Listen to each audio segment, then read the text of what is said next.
I'm Jason Klom, and this is the Comedy on Vinyl podcast.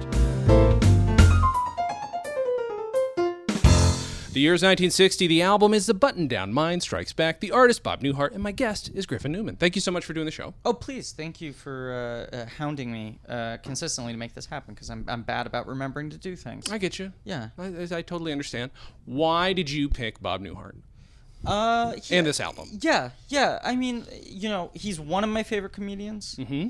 And even if he's not my number one, he's maybe the guy I think about most in terms of albums. Mm-hmm. Because I think what he did to comedy albums, with comedy albums, was so radical. Mm-hmm. It's so bizarre that he became such a big record star. Yeah. I mean, these two albums, the first two Button-Down albums, came out within the same year, mm-hmm. and he was the 1 and 2 on the Billboard charts at the same time. Right. Which was unmatched until Guns N' Roses did Use Your Illusion 1 and 2, who are my favorite band of all time. Uh-huh. So in this weird way, I link up those two as like Bob Newhart and Axl Rose as my guys, even though they're stylistically very different. Uh-huh. And one of them I'm a lot closer to in temperament than the other. Mm-hmm. But they're very radical albums. They're still very different from how anyone does comedy albums today. Yeah. Which is bizarre because it was they were two of the first real mainstream breakthrough comedy albums. Yeah. I guess the notion of like the party record and that kind of thing. And then also this insane lore that they were like essentially the 4th and 6th times he ever performed. Yeah, it angers me. Yeah, it's bananas. Mm-hmm. But it's kind of like they're these amazing artifacts because he was just this guy who somehow it's not that he arrived fully formed, right, but that he somehow was just like at the right place at the right time doing a thing that tapped into the culture mm-hmm. and like exploded, and it seems totally improbable. Yeah. And that he would become that big of a star doing such kind of cerebral, mm-hmm. erudite comedy. Right. Yeah. And there's not an ounce of him that is too cool at any point on either of these albums. He laughs at himself in the nerdiest ways possible, usually. Yes. Like weird, breathy laughs at his own shit. Right. I mean, these are sort of like history nerd riffs. Uh-huh. They're like very academic in that he's like breaking down these like incidents with all these specific details and then making them sort of loose and conversational. I mean, he's just doing the juxtaposition game. Sure. But in order to do those, he has to know these things like the back of his hand. Mm-hmm. Whether it's, the Emancipation Proclamation or whether it's, just the sort of script that a driving instructor is working off of. Right. It's the stuff that a lot of people consider to be boring. Mm-hmm. Then he is a guy who is not trying to make it any cooler than it is, isn't trying to jazz it up, is kind of inherently a sort of quote-unquote lame guy. Yeah. And then somehow he became this like national sensation. Yeah. In this way where he seemed kind of radical. Mm-hmm. And these bits are, again, there's an airplane bit on this one. Yeah. Which obviously we're used to that being a thing that we always talk about. But it's very much, I think there are probably bits and pieces that were cannibalized from that into even his sitcom. Like there's some shit that's still so universally, it just spread for another 15 years. It's the brilliant thing where like they said like, okay, we should make a Bob Newhart sitcom. What's the Bob Newhart thing? Uh-huh. And they were like, he's good at listening. Yeah. So let's make a show where he's a therapist. Mm-hmm. But what's crazy about that is his trademark was being good at listening on albums. Right.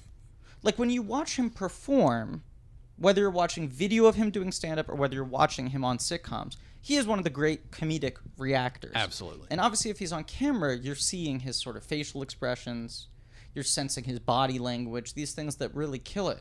But somehow his silences are funny on an album where you're not seeing any of that. Right. And it blows my mind because they feel so particular. Like somehow you're getting his energy in the silences, if that makes sense. Yeah, absolutely. It's not just the timing. It's not how long he's pausing. It's that you can tell what kind of silence it is. Yeah, yeah. You know, this is the silence of someone who has something they want to say and they're biting their tongue. Right. Versus this is the silence of someone who is at a loss. You know, and they're distinct. And so I just go like, how do these two albums that were like 30 minutes long, right, recorded by who was essentially an open micer, yeah, doing a wildly different format. I mean, obviously there's sort of the whole historical fight between him and Shelley Berman. But, you know, Shelley Berman wasn't very mainstream. No. And on paper, Bob Newhart seems less mainstream. Right. And then somehow just blew up. Yeah. I was thinking about, I actually, right before you got here, I was watching Shelley Berman's bit about a jumper, a ledge jumper, which they're separate, very different bits, distinct, and their own shit. And Shelley Berman is so animated.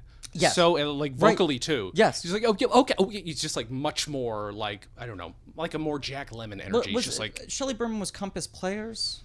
Was that I don't know. Right? I can't he was remember. one of those...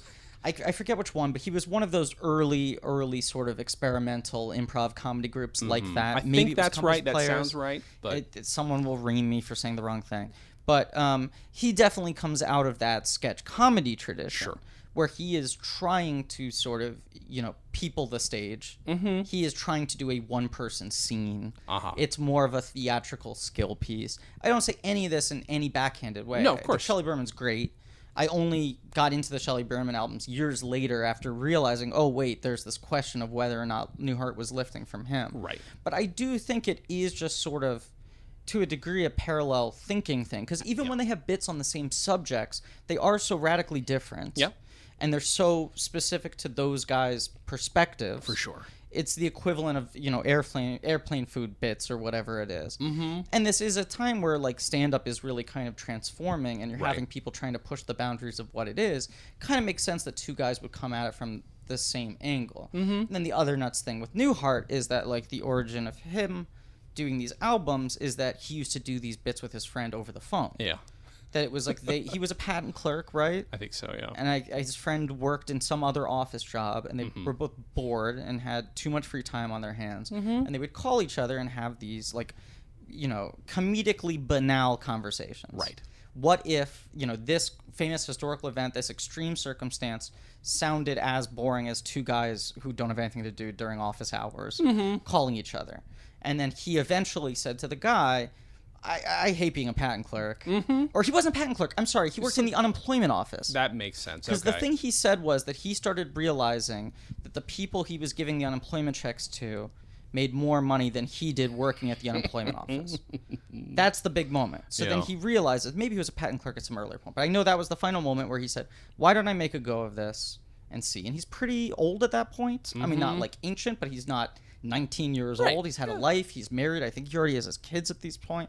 And he decides, like, let me see if I could do anything with those routines I do with my friend. And he asks the friend, do you want to do this? He goes, no, I'm not going to go into comedy. Right. I don't want to be a comedian. I have an office job. I have kids to support. I'm not doing that.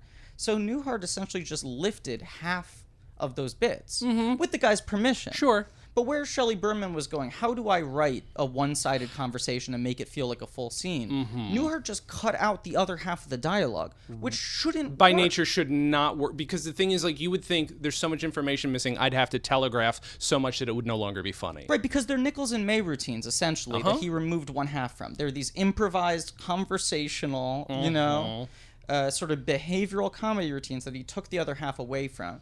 And the skill in both the performance and the writing is that he's somehow not just being overly expository on his side of the phone call. He's never saying more than what that person would say. Right. Because I feel like often when people try to do these comedy routines, you know, this style, they over-explain things in a way that loses the realism of the phone call, the conversation format. And with him, he's honestly, it's just like he figures out the one word he needs to say, the one choice of phrasing that tells you everything you need to know about the dynamic, about the relationship, about the energy, the characters, the situation, whatever it is. It's just kind of bug nuts. But doing those kind of, because there are shortcuts, yes. and doing them naturalistically, because he is one of my favorite naturalistic comedic actors, like of all time. Right. To do those shortcuts again and make them seem like, oh no, that's the only way that could ever be said ever in a conversation, and then I get the fucking joke. And again, like you say, it works on an album just as well as in person. I mean, some of his biggest laughs he gets out of going, Uh-huh. Yeah. You know, that sort of stuff. Right. Where you don't have any idea what, say, Abraham Lincoln is saying to him. Right. And he never fills it in, but he tells you everything you need to know by how sort of skeptically the guy is responding to Lincoln's idea. And that's sort of the brilliance of it, is it's like real comedy of implication that somehow doesn't feel cheap. Right. Or obtuse. Yeah. That it is so specific. And I mean, you said the thing about him being so radically uncool. I mean, I went through Newhart sort of backwards. Where it was, he was a guy I kept seeing in things, whether it was I was watching old TV or when he would show up in movies or whatever it was. And more, I was just like, God, he's kind of one of my favorite character actors. You know, watching something like In and Out or Elf, I'd just be like, God, he's such a good like supporting actor. And I knew he was like a sitcom guy and a stand-up, but I was never into him as a kid in the way I was with, say, like, you know, Steve Martin. I was all in. I was watching Steve Martin movies, but I was listening to those albums. I was watching his specials. You know, like 2,000-Year-Old Man. Like I was in on those things in addition to watching Reiner and Brooks's work on their own. But Bob Newhart, I was just like, yeah, I know he does other comedy stuff, but like, you know, I'm not really digging in. And then it hit a tipping point of me just constantly going like, God, his timing and his delivery is so funny. There are few people who seem like they're doing that little work, right, who are that effective. And obviously the sort of stammering, which he talks about, is like, wasn't a thing he developed. It was something he chose not to fight against. That makes sense. And he talks a lot about the difference between stammering and stuttering. You know, but that a lot of what was interesting about him, his lack of coolness, wasn't him developing a nerd persona in a way that perhaps some other comedians of this time were doing. That, you know, he says that, like, you know, he tried wearing a toupee early on in his career, and the first two shows people just wouldn't stop heckling him. Of course. And he was like, it just doesn't suit my head. I look so foolish trying to look better that I'm just going to own it. And that's how you get this like 35-year-old stammerer who just quit like a unemployment office job with like openly with a kind of crappy hairline, becoming like the top selling artist of the year. I mean, he won Album of the Year from the Grammys. He beat music albums. I mean, it was bananas. But I was watching him show up in movies or TV guest appearances or any of that. And then I think I got, you know, like a season of the Bob Newhart show at Cracker Barrel. Like I was like at a Cracker Barrel with my family, and in their DVD selection they had like, you know, $7.99 the whole first season of Bob Newhart show. In a period of time where you couldn't get TV DVDs for that little. Like now it's crazy that we ever paid this much, but it used to be like, well, of course, a season of television costs $60 on DVD. Right. You know, in standard def. And I bought that and I watched it obsessively my freshman year of college. When I was on the verge of dropping out, getting really depressed, I would just stay in my room all day and watch the Bob Newhart show. And then when I flew back home for the holidays, I bought his memoirs at the airport. So then I was kind of all in on this guy. And came home, told my parents I was dropping out of college. They convinced me to go back to school. I went back for another 6 weeks and just was morbidly depressed and pretty much only spending my time watching, reading, and listening to Bob Newhart. I get that. I went into this like, this is my guy right now. And I've read the book, and I have a sense of the perspective of his career, and I'm watching the show, and I'm buying the albums. I'm taking my bicycle to Borders, and I'm finding which button-down CDs they still have in stock on physical media. And I just kind of got all into the guy. And shortly after that was when I really started doing stand-up in earnest, doing open mics and stuff.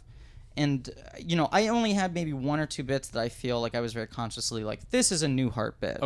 I wasn't necessarily trying to do the same format, but he was always kind of this guy I was looking to. Once again, even more than guys like Steve Martin, who I prefer. Newhart was kind of like, this is sort of what I'd like to be as a performer, in the sense that he felt very intellectual and very thoughtful, without being sort of elitist or erudite. For sure. Because I feel like you have a lot of guys who, you know, if the bit is I'm a nerd, I'm a nebbish, it's that they're overcome by life. Of course, yeah. If the bit is I'm intelligent, I have a sense of perspective on history, I'm well read, they're sort of playing the blue blood upper crust sort of kind of thing. You know, or the sad sack routine, the Rodney Dangerfield thing. Yeah.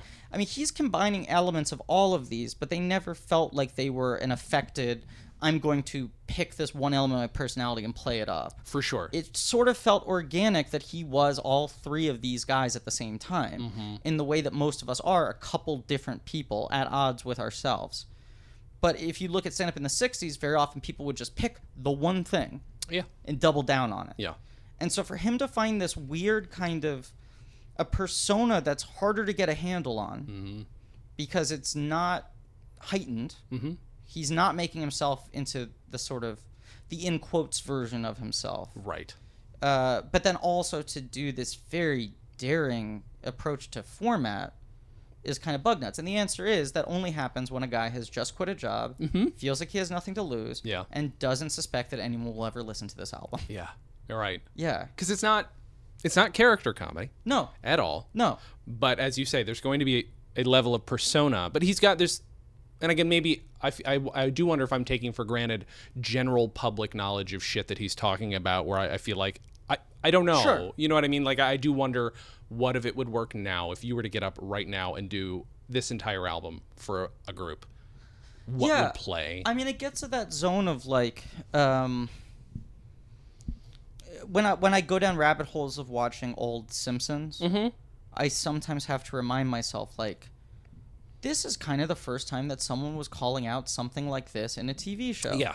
The fact that The Simpsons was kind of the first place to kind of fully realize an entire town and the dynamics of every part of that town. Yeah. You know, because their cast is so wide-ranging. And a lot of those jokes are just the observation of, you know, so much of comedy is observation that certain things work because they're literally just the first person to make the point. You're at the right place at the right time and you call it out and you go, have you ever noticed this? Right. And some of that stuff is only kind of funny when you view it in retrospect and you go, I guess if you were the first person to identify that. That's always the hardest thing. Yeah. Right. In the same way that the first time you hear someone crack an impression of somebody, you know, like I was talking with my buddy about the Andy Samberg, Mark Wahlberg. Yeah. The first time he did that sketch where you were just like, God, Mark Wahlberg has been famous for 15 years, and up until this point, we all thought it was impossible to do an impression of him.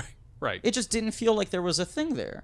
He's not specific enough to do an impression of. 100%. And then he did it, and you went, Jesus Christ, it was there the whole time. Yeah. And it's not a very difficult impression. Any of us can do it. Yeah. Anyone can riff in character as Mark Wahlberg. Some do it better. But now everyone can do a Mark Wahlberg impression. And also, simultaneously, he became a bigger star. Right. It was like once the impression was there and everyone realized, like, oh, that's what his persona is.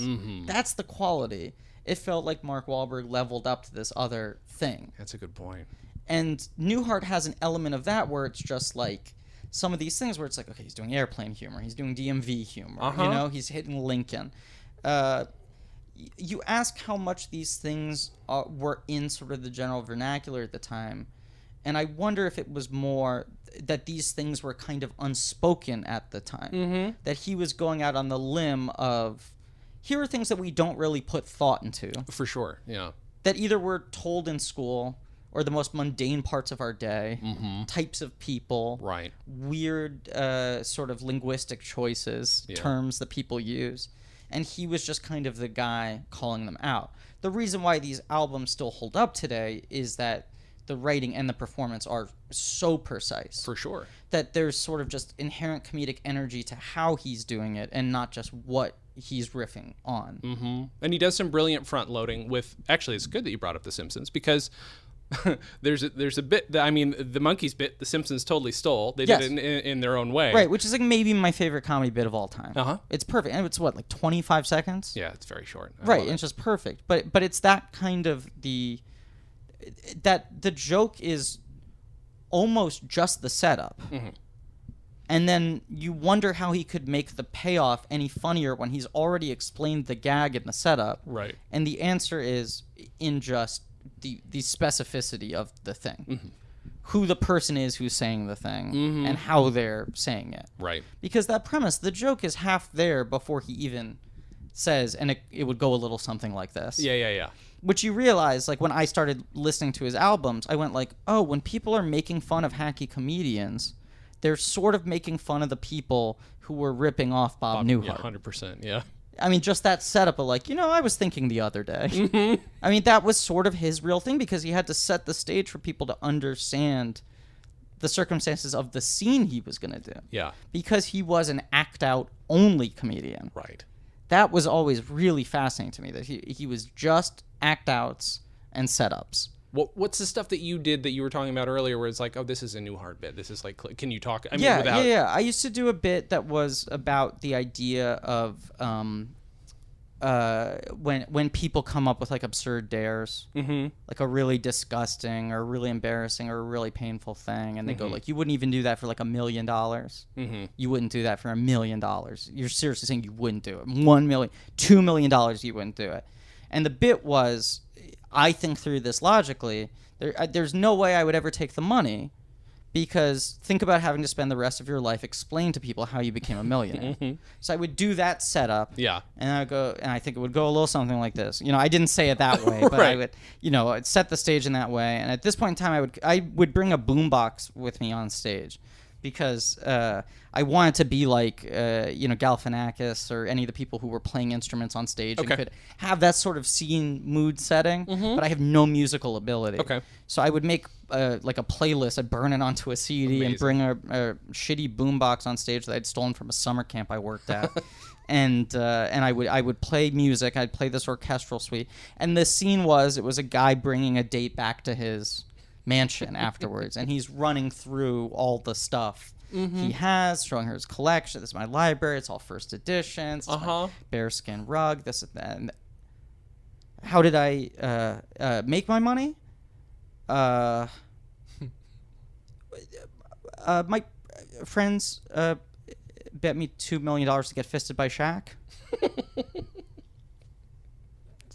Fucking stupid. I love it. That was the bit. I love it. It's delightful, though. I mean, and that was the one that was most influenced by the infinite number of typewriters, infinite number of monkeys, rather, because it was just like you just get to that, and then the end of the thing was I would just sort of sit in that silence, and then I would go, so this is my library, trying to resume the date. That was the whole bit, you know. I was legitimately, it works in the same way because I was laughing in the setup. I laughed at the explanation. Right, that was the trick for me, was like, can the setup be almost as long, if not longer, than the act out? Yeah. And you know where it's going, but it's just in the execution of the thing. I feel like that was one of the few times where I was like, I'm going to challenge myself to do a Newhart bit. Yeah. Fully.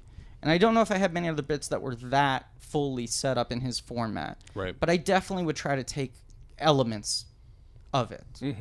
That the funny thing is playing against the energy of how you think someone would behave in that situation in your act out. Right. Whereas a lot of act outs tend to be skill pieces, maybe. When comedians do act outs, it's an impression, or it's an energy thing, or a commitment thing. You can't believe they're doing this. They're going this hard, this big. And the Newhart thing of just, no, you make it real small. Yeah. The second you go from the setup to the act out, you shrink. Hey everybody, it's Jason. This week, Comedy on Vinyl is proudly sponsored by $300 Data Recovery, and there's a very good reason for that. That's because there would be no episode this week without them, and we'd have had to start the entire show from scratch if we hadn't found out about their services. So, as you probably saw online a few weeks ago, my hard drive crashed. That was 6 terabytes, almost 1 million files, and they recovered everything for me. This was not an easy order either. I had 4 drives in one enclosure in a RAID setup, meaning you can't just plug in the drives and copy stuff over. They took my drives, examined them, determined whether or not they needed to open my drives up in their clean room. Luckily, they didn't for me, which sped some things up. And then they copied everything over to a very large USB drive for me. The rates are reasonable, as little as $300 a drive, hence the name. And they don't just work locally. You can send your drives into them. So go to $300datarecovery.com. That's the number 300, then $datarecovery.com. Check them out, and once you do, back that stuff up again. That's a big thing. I had a hard drive that was supposed to be foolproof, and it wasn't. And $300 data recovery helped me out, saving 26 plus years of writing, art, photos, videos, everything, including this podcast. So check out $300 data recovery and let them know that Jason from Comedy on Vinyl sent you. Now, back to the show. Yeah. I mean, that is, I always stop and think, I'm like, why do I think he's such a good actor other than obviously he's just believable? Yeah. I mean, that sort of micro acting is perfect. He was maybe just built for the screen. I don't know if I would love to have seen him on stage, obviously. Yeah. But that's built for, everything they tell you to do. Scale it the fuck down. Like back then, they would just tone it down. Yeah. Yeah, right. I mean, he was a natural, as opposed to a lot of comedians who never totally worked on TV or in movies of that generation because they were so big. They could rile the crowd up into a frenzy. Yeah.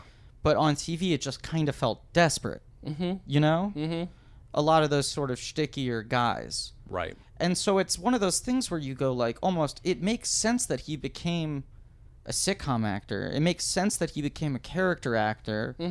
It doesn't really make sense that he was that successful as a comedian. Right. It feels like one of those stories of like, he was eating shit at open mics, and then a casting director saw him and put him on TV because they saw he could act, not because he was successful as a comedian. For sure. He feels like a guy who should have been failing. Right. That there shouldn't have been an audience for this. I mean, you just think about, people talk about owning the stage. Yeah.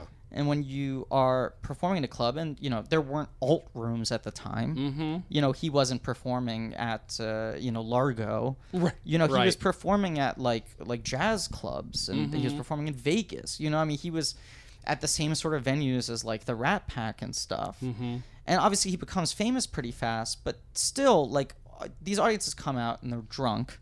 They paid a lot of money. I want to be entertained.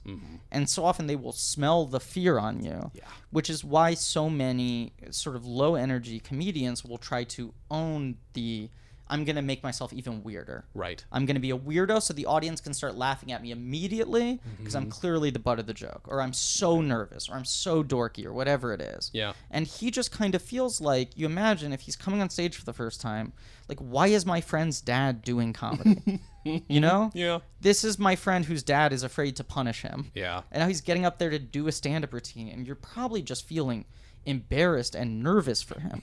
Especially the stammering thing, which there's a precision to it, but it also doesn't feel studied. Right. Which is kind of incredible. Yeah. Like, he sort of just kind of knows how to feel out the rhythms of the thing. Yeah. And so many of those jokes are the kind of clipped him, trying to get the word out. That the sort of build up. I mean, I feel he's talked about his stammering as like a bit of a drum roll. Yeah. Because a stutter is kind of getting stuck on the same thing. Yeah. And stammering is building up to the thing. Yeah. And that it ends up working as a nice tension build for a guy who otherwise isn't really trafficking in tension. For sure. Yeah. Yeah. It's making me think, because, we've all seen bad comics, and there's dead silence that is terrible. Yeah. There's I'm figuring this joke out silence, which is like, depending on the situation, you give them permission to figure their shit out if they're just working some bit out or something. Right. But there are terrible comics who don't know how to use the silence and don't realize that shouldn't be there. Yeah. His is like an informed silence, for lack of a better word, and it just again, it's you are sucked in. Yeah. Sure, it's what's around it, but I mean, can you think of any other reason why that's working so well? You're good with it. I mean, I listen to your podcast. I watch you on TV. Thank you. You're a very funny gentleman. So you're also very good with silences. So I'm just wondering, and maybe you haven't put any, specific thought into it. You've just learned it. I mean, it's hard. It's tough because it's one of those things where it's like, I have put specific thought into it in the sense of I would like to be good at that. Yes, right. I would like to be able to wield that as an instrument. Yeah. But it feels like just sort of trial and error to a degree. You can't math it out. No, and part of it is also finding the rhythms unique to what you're doing and who you're doing it with. Yeah. That I would realize, like, even doing that Shaq bit, which is very simple. I didn't have a sort of preset, this is how long you pause. It would be up to the audience. And I would usually put that, if not as my closer, at the end. And it would sort of be like, let me use the data I've accumulated over the last 10 minutes of talking to these people. Yeah. And it wasn't even necessarily, if this show's going badly, let me make those pauses short because I got to get out of here. Yeah. It was just kind of feeling a temperament. Because you do sometimes have shows where you go, this audience isn't laughing much, but they are listening. Right. It doesn't feel very good. It never feels like a success. But you can kind of tell, my friend and I would always talk about like sort of the texture of the silence of, you can tell when they're with you and when they're not, whether they're curious or they're not, whether they're nervous for you or you're not, you know? Yeah. Whether it's a respectful silence or a silence of indifference or any of those things. And I think it's just like, it's a 10,000 hours thing. It's a sort of like a being able to literally read the room. Yeah.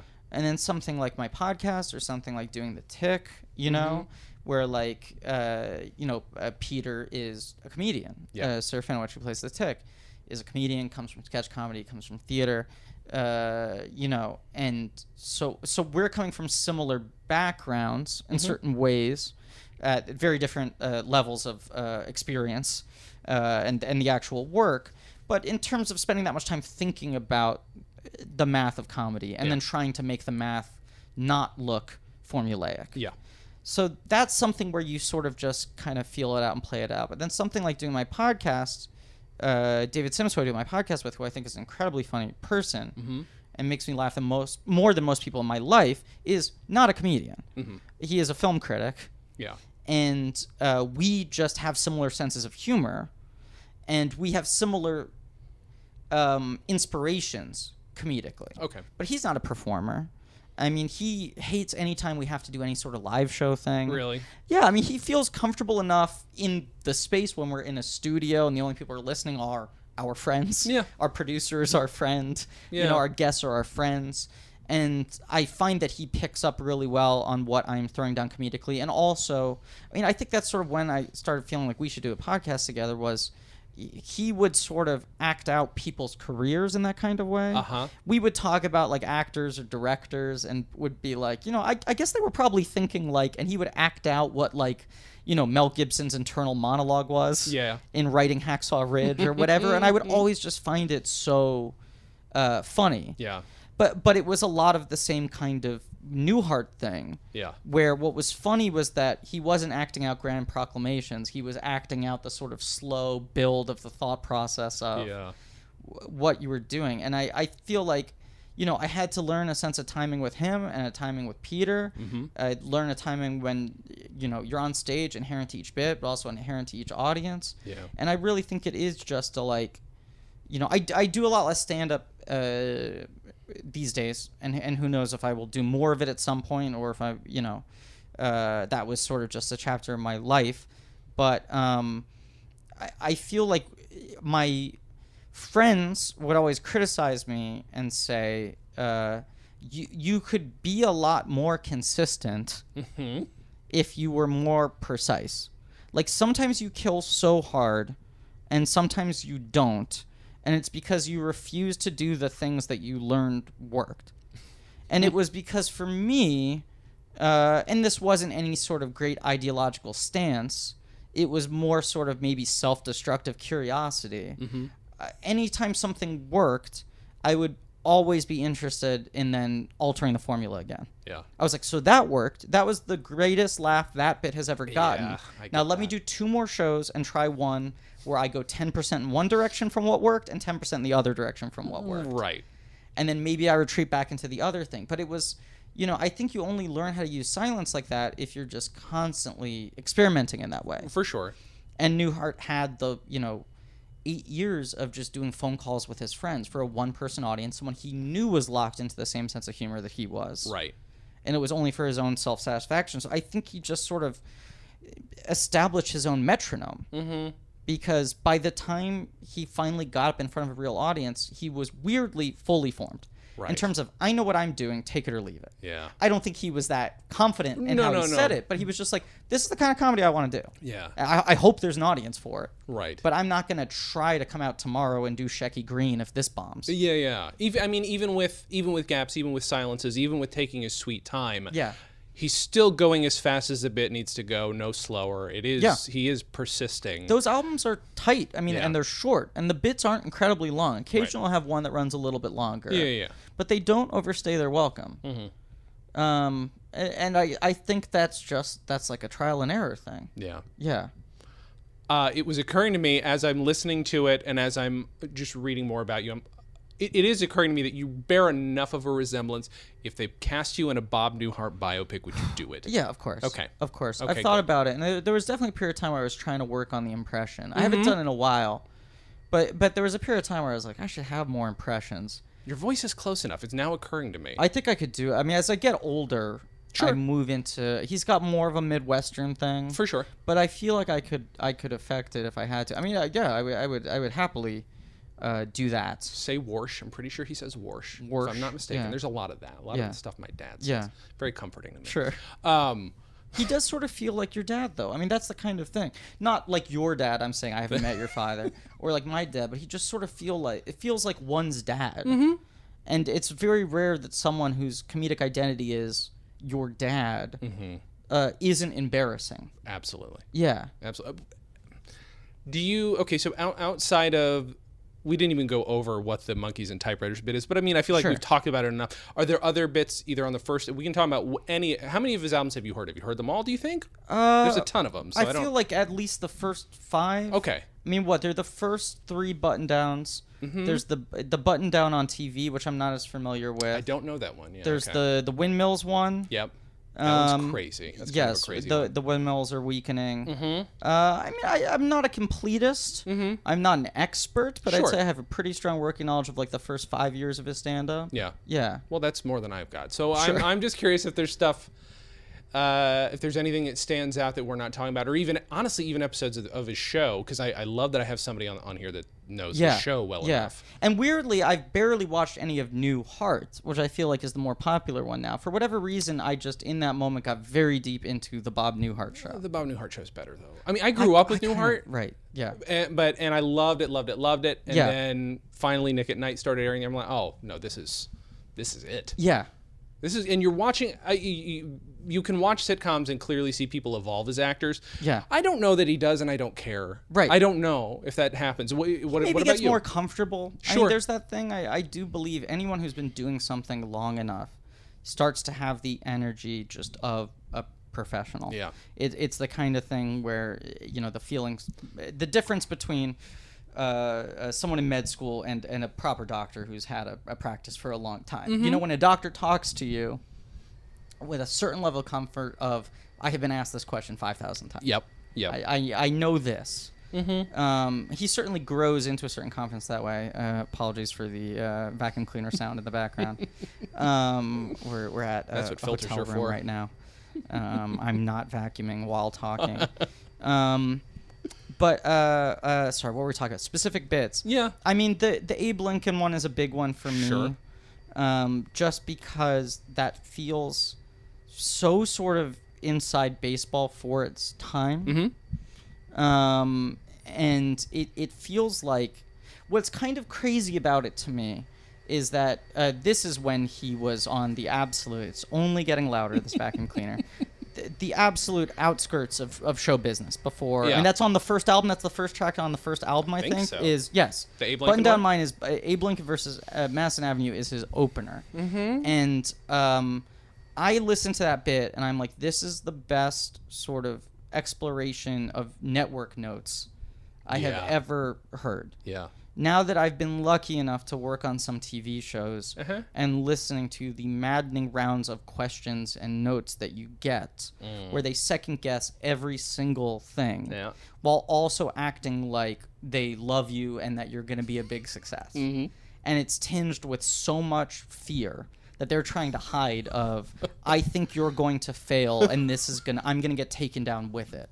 So I'm trying to cut my losses by moving this thing as fully into the middle as possible. Yeah. You know, how do I make it so that there's nothing objectionable in here? Right. Which is why most TV shows end up on the air being very, very sort of offensively inoffensive. Yeah. You know, and just sort of not taking any stance whatsoever. Right. And Abe Lincoln versus Madison Avenue is just like, here's this speech that we all agree was perfect. Mm-hmm. And just apply to it the game of, here are the guys who tried to get him to change it. Yeah. I wonder what's playing the best for those people. If I'm assuming it's not an immediate knowledge of PR.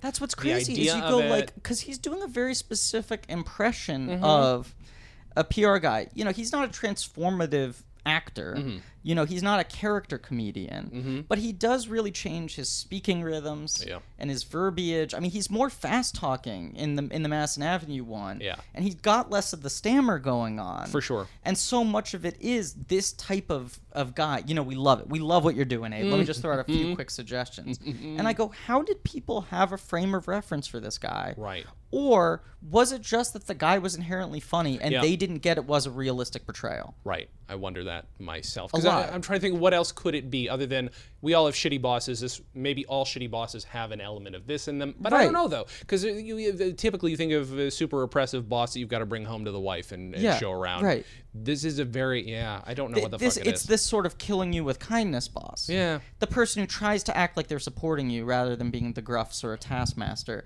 and is slowly chipping away at everything that you are inherently. For sure. Yeah, which I guess, you know, those bosses exist, those coworkers exist, those teachers exist. I mean, maybe people are pulling from whoever the closest equivalent of that in their life is, but it does feel so specific. Yeah.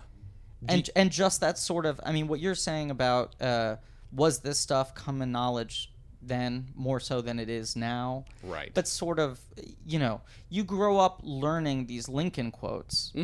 And you don't really question them. Absolutely. You just go like, well, I've just been told unequivocally that this is one of the best things an American has ever said. And this guy just applying the logic of like, 4 score, that's going to confuse people. Why not just say how long it's been? You know? Yeah. Which is true, because all of us just go 4 score and we don't really, you know, very few people could, with a gun pointed at their head, right, cold, tell you how long 4 score is. For sure. You go, oh, fuck, I learned that at some point. You know? One of the things, but the thing works, it transcends it. Yeah. Absolutely.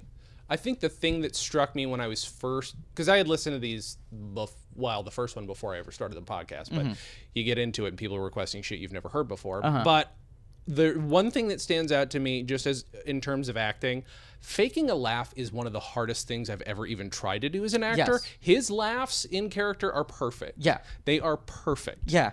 I don't know what that is. Yeah, and it's one of those things where somehow it's like an insincere, condescending laugh. Oh, for sure, yeah.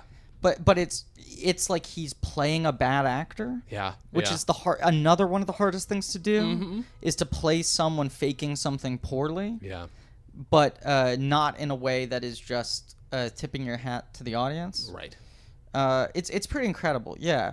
And then, I mean, the Monkey Typewriter bit, which is the last track on the second album, which, you know, as we sort of said, like, he gets up with the 30 minutes of material he has, they happen to record it, they happen to release it, and it happens to go, like, multi-platinum. Yeah. And so they immediately go, what else you got? And he goes, nothing else. Those were the first 5 bits I wrote and the only 5 bits I've written. Yeah. And so he comes up with this other stuff so quick.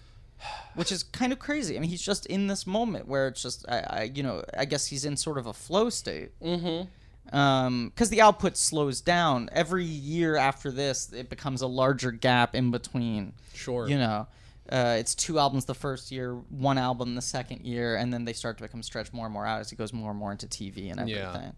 And he had said, you know, the reason he went to TV was just he hated touring. Yeah. He hated being on the road. He hated being in Vegas. He was already older at this point. Right. You know? Right. He's not breaking big when he's 20. He's breaking big when he's in his late 30s. Yeah. And he's like, I'd like to have normal hours again. Right. But the infinite number of monkeys is just like a perfect setup. I mean, it's the same thing as what I was trying to do with my Shaq bit. Yeah. Of just like, what's a term that people use or a hypothetical that people think about that's just common, accepted, like, yeah, you know, here's a sort of an old I don't know, axiom or an old metaphor, or an old, just one of those weird little quirks of common conversation that no one ever actually interrogates in terms of trying to actually imagine living in that moment. Yeah. And the second he tells you the bit of just, they say, a million monkeys, infinite number of monkeys, infinite number of typewriters one of them would end up writing Shakespeare. Yeah. God, it must be so difficult, to be the guy reading the typewriters. Mm-hmm. And already the joke is funny. Yep. And you kind of go, what payoff is there that's funnier than that? Yeah. And the answer is, don't overstay your welcome. The answer is, I'm misquoting here, but, Jerry, I think I got one here. The guy who's just standing there and is so excited that he thinks he has something. Yeah. To be or not to be, that is the Gazorpaplort. It's so great. And you're just done. Album out. Yeah. And the logic chain of, well, when scientists say an infinite number of monkeys and an infinite number of typewriters, one of them would write Shakespeare, they just mean if in an infinite realm of possibilities, eventually everything would happen. Mm-hmm. But the thing that he's pointing out that we never think about is that would mean there would also be an infinite number of circumstances where somehow by random chance they got close. Yeah. And Gazorpaplort is as random as the fact that they got those 15 words correct in an order. Mm-hmm. Yeah. And the frustration of making it that far and watching them boff it on the last word is just so fucking funny. Yeah. And then Gazorpaplort, I think it is Gazorpaplort, right? It's I'm close. It might be Gazornenplatz, if I'm not mistaken. You're right. That's exactly what it is. It's Gazornenplatz. Yeah. Which is even funnier. Yeah. That's what it is. It's Gazornenplatz. Yeah. It's fucking... I don't know why it's so good either. Yeah. And I don't know... So wait, so how old were you when you discovered, how young? 19. 19 was when I was going really into him. Yeah. Okay. Yeah. Nobody else your age was listening to Bob Newhart. No, very uncool. Yeah. Incredibly uncool. Mm-hmm. And I even feel like, in terms of legacy comedians at that point, in sort of the mid to late 2000s, he wasn't one of the guys that people were cribbing from. Sure. Yeah. Who is accepted as being on the sort of Mount Rushmore. Mm-hmm. I feel like as you go through generations, it's sort of like every generation has their, who's the comics comic of my time? Mm-hmm. Who's the comics comic from 10 years ago who's kind of a vet? Mm-hmm. Who's the comics comic from 40 years ago? Yeah. You have each generation's sort of Mount Rushmore compiled of the top people from each decade. Yeah. And it felt like he's kind of one of the senior guys. I would argue now he kind of is the elder statesman. Yeah. I mean, there's no one really of his generation still around. I mean, after Don Rickles died, right, it's kind of... Right, that was the other great thing about him was that he was best friends with Don Rickles. Yeah. Do you know what who his favorite stand-up was to watch? Don Rickles? According to his son, Richard Pryor. Really? Yes. Massive Richard Pryor fan. Right, and Rickles is the brashest guy. Yeah, of course. Right. Yeah, and apparently in private, Bob Newhart's more of a Rickles anyway, from what I understand. Yes, yeah. I mean, by all accounts. And apparently in private, Rickles is more of a Newhart. I mean, he said that's the kind of weird thing. Yeah. Is that people go, how could those two guys get along so well? Newhart has such a delicate temperament, and Rickles is such a ball buster. Mm-hmm. And he said in reality, Rickles was pretty mellow. Yeah. Off stage, he was a pretty shy, sensitive guy, mm-hmm. and Newhart could be a lot more prickly. He could get agitated a lot more. For sure. He was maybe a little closer to the characters that he would play in his act-outs, mm-hmm. who were often presented as being kind of the villains of the piece. Right. Well, the thing about Rickles, too, is, he had this, it's obvious, this surface dumb shit, not all insults, but mm-hmm. it's just this very surface end of everything. It's I just want to remind everybody, I love I'm you a nice all. guy. Blah, blah, blah, right, blah, right. blah. I gotta end Newhart it with a song. Doesn't fucking bother with that. Doesn't He's I just did a joke about suicide. Good night. Right. I don't care what people think of me. Yeah. Right. Whereas Rickles, you could tell he really had to, at the end of the show, reminded them, it was just a joke. I'm kidding. I don't actually believe any of this stuff. Yeah. I mean, there's the story. Stop me if it's come up on this podcast before, especially if you've covered Newhart a lot. But the Frank Sinatra dinner, has anyone ever told this story?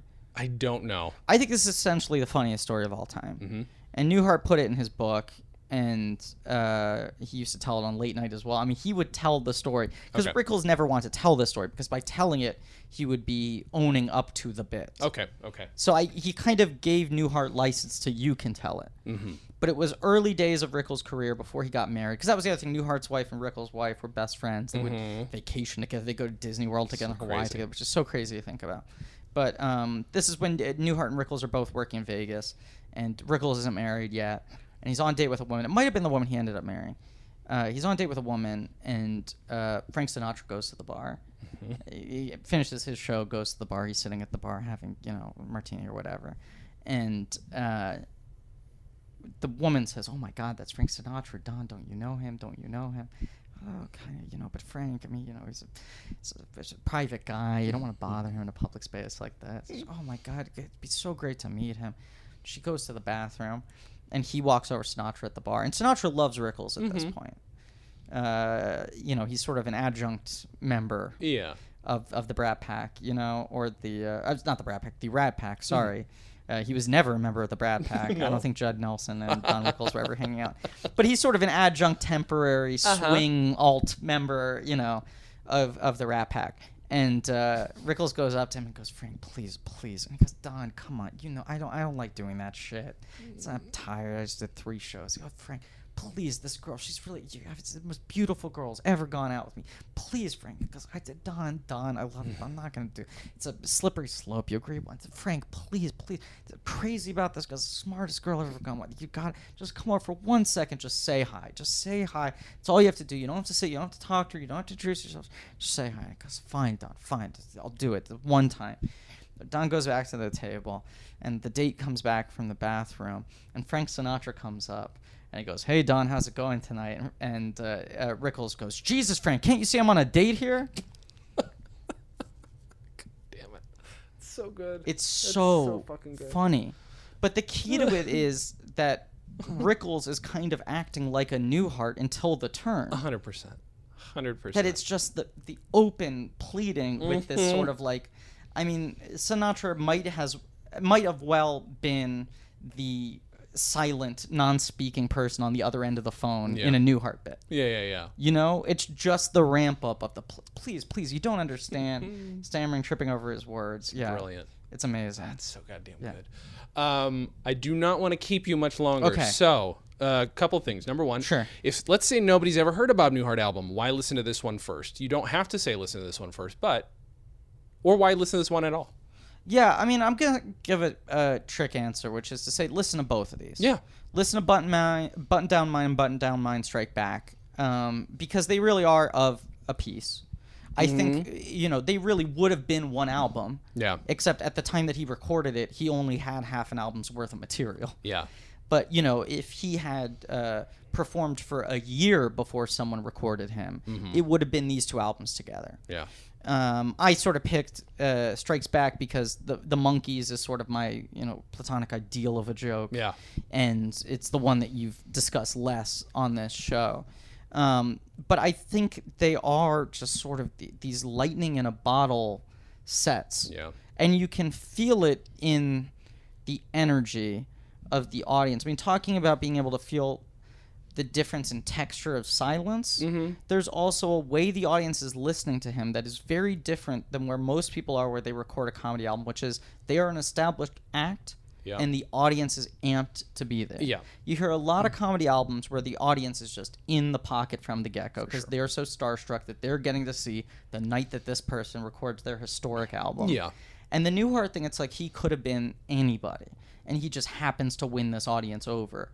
And you're hearing them laugh in a way. I'm not talking about, they're laughing harder or more, but they're laughing in a way where you hear the sort of surprise at, I didn't know this could be funny. Yeah. I didn't know someone could be funny this way. And I never would have guessed that this guy, from the moment he came on stage, would kill. Yeah. That's perfect. Yeah, and I think, they're perfectly performed bits, they're perfectly written bits, but more than anything, as just sort of lightning in a bottle, sort of time capsules of comedy history. They're really important to understanding the sort of evolution and broadening of stand-up as a medium and what you could kind of do with it. That's perfect. Yeah. This has been super fun. You're welcome. I'm not back saying that's perfect. I'm saying I was checking with myself, saying I think that's what I wanted to say, but it sounded like I was saying that was perfect. That was perfect. Thank you. It was okay. Thank you so much for having me on the show. Of course, you're welcome back anytime. Great. This is going to come out tonight. So, do you want to promote anything? Yes, I'd love to. Tick season 2 is coming out April 5th. Yay! My pitch is what if Bob Newhart was a superhero? For anyone who's listening to this and doesn't have a frame of reference, that's kind of who I play on the show. 100%. Yeah. I play a mild-mannered, skittish, stammering accountant who ends up having to fight crime. Yeah.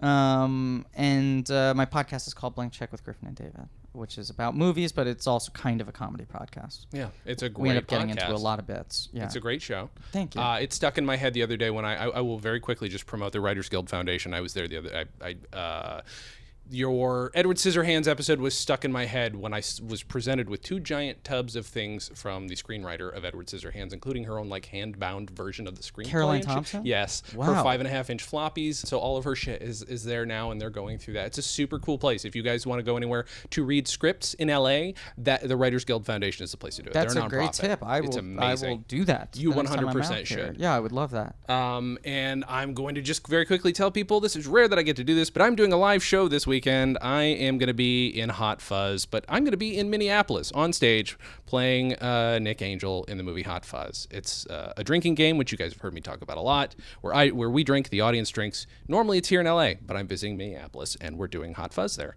So that'll be super fun. And is that it? I guess that's about it. Griffin, again, thank you for doing the show. For much is what I just said. Yeah. Thank you for much. Thank you for much for having me. doing this show. Yes. Thank you guys for listening. And as always, have a good thing.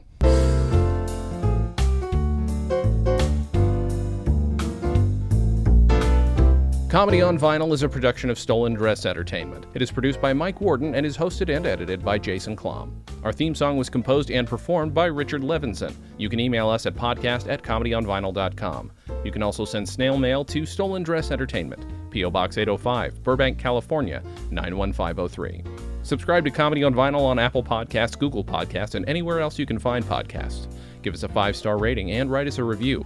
It helps. You can find us on Facebook, Twitter, and Instagram at Comedy on Vinyl, or find everything in one place at comedyonvinyl.com. A major portion of Comedy on Vinyl has been underwritten by Stand Up Records. Please visit standuprecords.com for all your comedy needs and tune in to the new Stand Up Records channel available on the Roku, where you can also find select episodes of this podcast. This episode is also underwritten by $300 Data Recovery. Visit $300datarecovery.com to get a quote on their highly recommended data recovery services. Visit StolenDress.com to listen to our other podcasts, watch videos, and imbibe freely of our multimedia content going back 15 plus years.